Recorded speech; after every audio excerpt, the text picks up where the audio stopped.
آج کا عمل جو میں اس چینل پہ بتا رہا ہوں یہ تقریباً 400-450 سال پرانی کتاب کے عملیات ہیں۔ کتاب الخب عملیات عشق و محبت۔ تمام عملیات بڑے طاقتور اور خاص طور پہ جنات اور موکلات کے ذریعے اپنی محبت کو حاصل کرنے کے بھی عملیات ہیں، وہ بھی بتاؤں گا انشاءاللہ آگے ویڈیوز میں۔ تو عملیات ذرا خاص طریقے سے کیے جاتے ہیں جن کو میں اس ویڈیو میں مکمل طریقہ بھی بتاؤں گا، اور خاص بات یہ ہے یہ وہ عملیات ہیں جو کوئی عمل بھی کر سکتا ہے کسی کے لیے، اور خود بھی یہ عمل کیے جا سکتے ہیں۔ یعنی بعض عملیات ہوتے ہیں وہ صرف طالب خود کرتا ہے، جس کو طلب ہوتی ہے جو کسی کو پانا چاہتا۔ جہاں تک بات کی جائے پرانے عملیات کی، تو پرانے عملیات جو ہوتے ہیں یہ کافی آزمودہ ہوتے ہیں، یہ کئی عاملوں کے تجربے سے گزر کے اب تک آئے ہوتے ہیں۔ پرانے وقتوں میں جہاں زندگیاں بڑی سادہ اور آسان تھیں، وہاں پہ عملیات جہاں سادہ تھے وہاں پہ بڑے طاقتور عملیات تھے۔ اور اس کے بارے میں جو کتاب میں نے بتائی ہے اس میں ذکر کیا گیا ہے کہ اگر انسان بے پناہ پریشانی میں ہو، اور یہ پریشانی کسی خاص انسان کی وجہ سے ہو، جیسا کہ انسان آپ سے جھگڑا کرے، وسیلی طبیعت کا ہو، بات پہ آپ کا جھگڑا ہو جاتا ہو، شوہر بیوی ہو جائے، چاہے کوئی اور ہو، چاہے بہن بھائی ہو، محبوب ہو، جس سے منگنی ہوئی ہو وہ ہو۔ بعض ایسے لوگ ہوتے ہیں جن سے تعلق چل ہی نہیں پا رہا ہوتا، جن کے ساتھ تعلق رکھا ہی نہیں جا رہا ہوتا، بندہ نہ چاہتے ہوئے بھی ان کے ساتھ چل رہا ہوتا ہے، تو انسان کی خواہش ہوتی ہے کہ ایسے لوگ کسی طرح ٹھیک ہو جائیں، ان کا غصہ ٹھنڈا ہو جائے۔ یا پھر کئی لوگ ایسے ہوتے ہیں جو آپ کو چھوڑ کے جانا چاہ رہے ہوتے ہیں، جب چلے گئے ہوتے ہیں، وہ واپس لوٹنا نہیں چاہ رہے ہوتے، تو آپ چاہ رہے ہوتے ہیں کہ کسی طرح وہ انسان رک جائے یا لوٹ آئے۔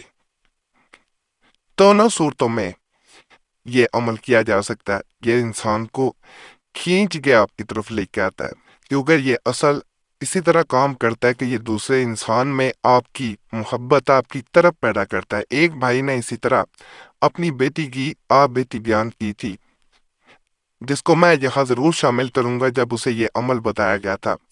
بھائی اس طرح کہتا ہے کہ پیر قریشی صاحب میں بے حد پریشان تھا، میری بیٹی جو کہ اکلوتی بیٹی ہے، ماں اس کی پہلے سے انتقال کر چکی ہے، اس کی میں نے شادی بڑی دھوم دھام سے کی، لیکن اس کا شوہر بات پہ اس سے جھگڑا کرتا ہے۔ میری بیٹی یہ باتیں مجھ سے چھپاتی ہے، لیکن ایک باپ سے اپنی بیٹی کی خالت کس طرح چھپ سکتی ہے؟ باپ تو اولاد کے بارے میں ایک ہی بھی چیز جانتا ہے۔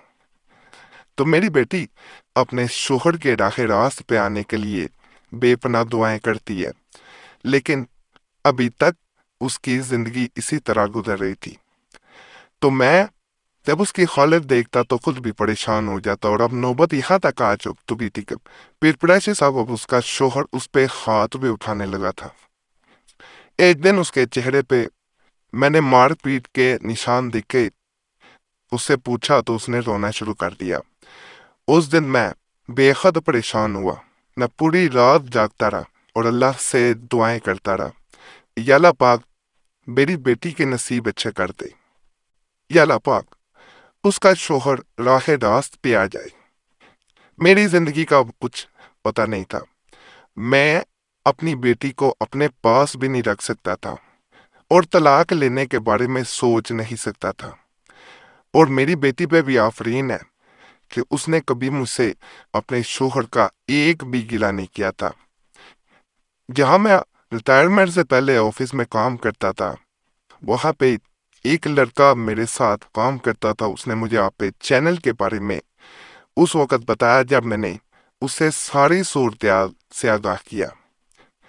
میں نے اس کے کہنے پہ اپنا تمام مسئلہ آپ کو لکھ کے آپ کے بتائے ہوئے ای میل ایڈریس پہ چھوڑ دیا۔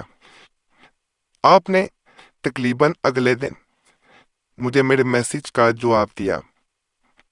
آپ نے مجھے جو عمل بتایا پیر قریشی صاحب، اس عمل کے بعد آپ یقین نہیں کر سکتے کہ میری بیٹی کے شوہر کی طبیعت میں کس حد تک فرق آیا کہ وہ پہلے میری بیٹی کو میرے گھر لے کے آنا ایک اپنی توہین سمجھتا تھا۔ اس عمل کے بعد وہ دونوں بڑے ہنستے مسکراتے میرے گھر آئے۔ یہ میری زندگی کا سب سے بہترین لمحہ تھا جب میری بیٹی اپنے شوہر کے ساتھ ہنستی مسکراتی میرے گھر آئے۔ تو جو بھائی کو عمل بتایا گیا تھا وہ یہ تھا، قد شافاہا حباً، سب سے پہلے درود پاک پڑھنا اس سے، پھر 33 بار اوپر والا وظیفہ یعنی قد شافاہا حباً پڑھنا ہے، باوضو ہو کے عمل کیا کریں۔ ویسے نہیں کرنا، اگر کسی کے لیے عمل کر رہے ہیں تو پھر نیت کی جائے گی کہ میں فلاں انسان کے لیے عمل کر رہا ہوں، اور اگر خود کر رہے ہیں کسی کے لیے تو پھر آپ نے آخر میں دعا کرنی ہے درود پاک سے۔ پہلے اول و آخر درود پاک پڑھا جاتا ہے، 33 بار آپ نے قد شافاہا حباً پڑھنا ہے، اس کے بعد سورہ ناس 3 بار پڑھنی ہے، پھر اس کے بعد 1 بار سورہ یاسین پڑھنی ہے۔ تنہائی میں بیٹھ کے سارا عمل مکمل کریں، ایک نشست میں کرنا ہے، یہ نہیں کرنا بار لمبا عمل نہیں ہے۔ بار بار یہ نہیں کہ ویک میں اٹھ کے چلے گئے ہیں، پانی پینے چلے گئے ہیں، شام کو باقی کریں گے، ایسے نہیں ہے۔ اس کے لیے پھر دعا کرنی ہے جس کے لیے عمل کر رہے ہیں، اور آخر میں جیسے میں نے بتا دیا اول و آخر درود پاک پڑھنا ہے۔ انشاءاللہ دوسرا انسان میں اتنا بدلاؤ آئے گا، ایسے لوٹ کے آئے گا جیسے کبھی آپ نے سوچا بھی نہ ہوگا۔ بس مقصد نیک ہو، نیت اچھی ہو، اللہ ضرور مدد کرے گا۔ باقی چینل سبسکرائب کر دیں، ویڈیو لائک کر دیں، گھنٹی کے نشان پہ لازماً دبا دیں، اور وظیفہ بک چینل پہ لازمی جائیں، بڑا خاص چینل ہے، بڑے خاص تویزات و عملیات وہاں پہ بھی موجود ہیں۔ اور آپ لوگوں سے گزارش ہے جمعرات کی دعا میں اپنا نام شامل کرانے کے لیے ضرور کمنٹس میں چھوڑا کریں، تاکہ آنے والی جمعرات کو آپ کا نام خاص دعا میں شامل کر لیا جائے۔ دعائیں تقدیر بدل دیتی ہیں، صرف نام چھوڑنا ہوتا ہے، اپنی والدہ کا بھی ساتھ چھوڑ دیں گے زیادہ بہتر ہے۔